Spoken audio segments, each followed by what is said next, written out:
In this Old Guy DIY video, we will be discussing how to change the alternator on a 2004 Ford Ranger with the 2.3 liter 4-cylinder. So we actually already did the job. The new alternator is in there, and we found a quick way to do it. It was our first time doing a swap on this vehicle, and it took us right about 1 hour.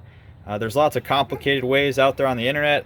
A lot of them say you have to take off that AC unit, you have to take off the air intake, you have to take off radiator lines, all that crap. We didn't want to do any of that, so we didn't.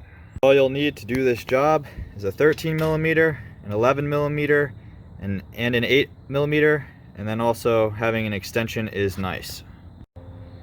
There are only 2 bolts holding the alternator in place. I found that one of them is easier to reach from the top, one is easier from the bottom. But you can't really see either of them from the top. Looking from the undercarriage of the vehicle, you can see both of the 13mm bolts that you need to remove to release the alternator.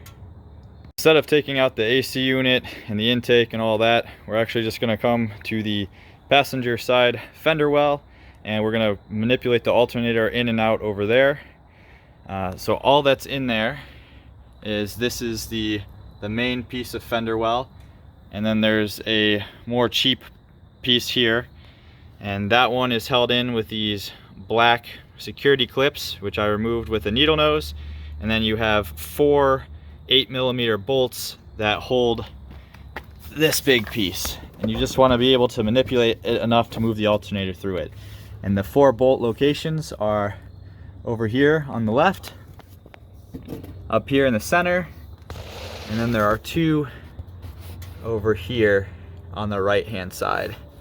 And once you've removed all of that, when you get the alternator loose, you can just run it through here, and this whole piece pulls out enough that you can do what you need to do.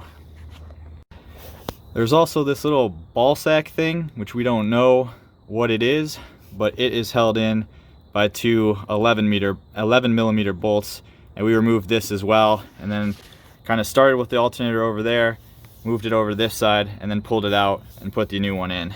And then as far as wiring, if you come to the back of the alternator, all you have, if I can get some light in here, is the wiring harness here. A 90-degree pick helps a lot, but we just used a flathead screwdriver. And then you have the positive wire on the back of the unit.